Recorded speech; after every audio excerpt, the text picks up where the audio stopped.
again. This time we're going to be looking at a specific database, in this case JSTOR, to do more research for my topic for your class.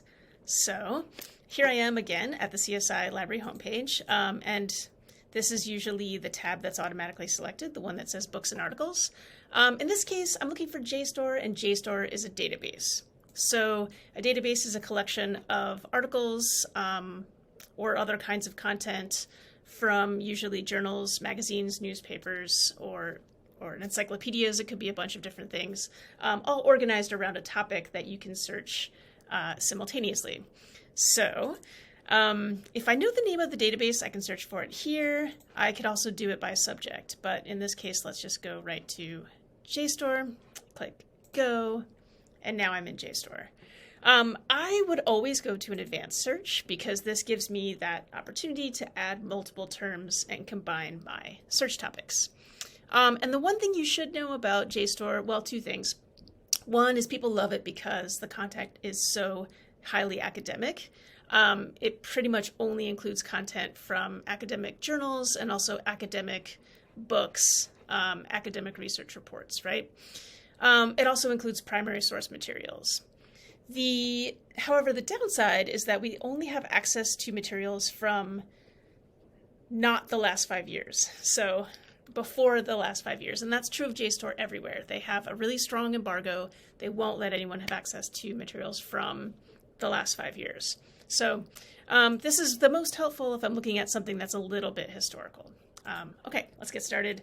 I'm going to add immigration and Turkey, and no, hold on. I'm going to add immigration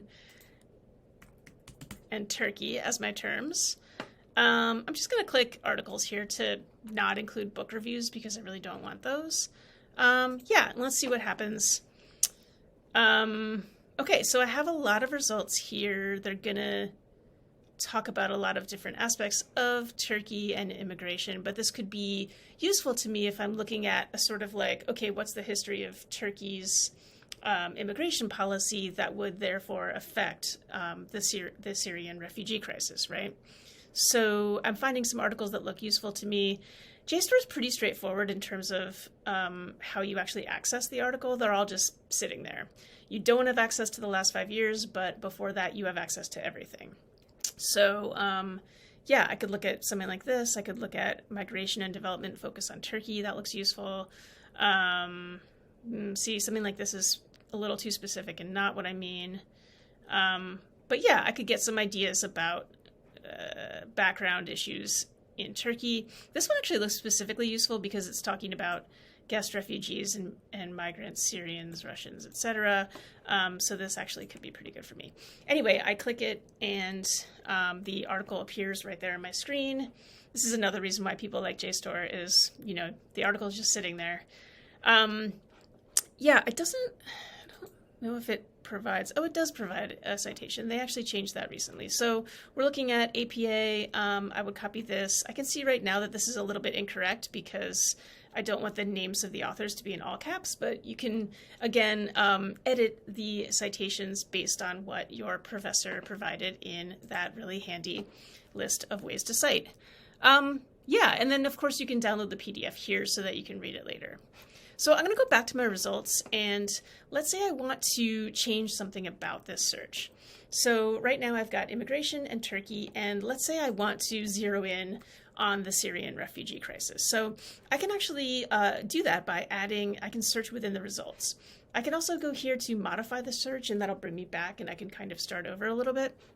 But I want to take my existing search and just add something to it. So let's do Syrian refugee crisis. One other thing that's different about JSTOR than other databases is that it's not as much using controlled vocabulary, which really just means that you can add longer strings of keywords because, as you can see from the parts that are highlighted down here, what it's actually doing is it's searching the full text of every article against all the words that you enter. So it's just a slightly different style, but what it means is I can be a little looser with my words. I'm going to say Syrian refugee crisis, immigration in Turkey, and let's do that search. Okay, I have fewer results, but presumably it will be, yeah.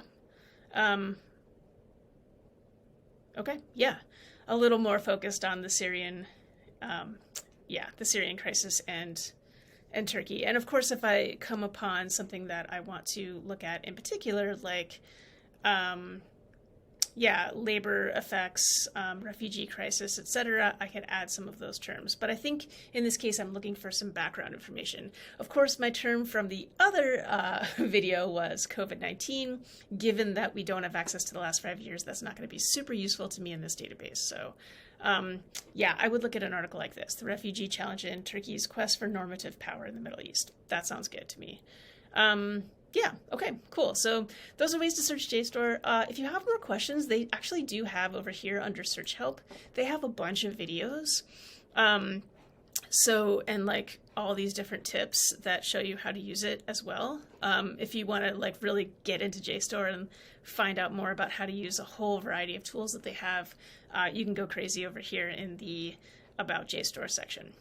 But that'll be good for us. Okay, thanks so much. Hope this was helpful.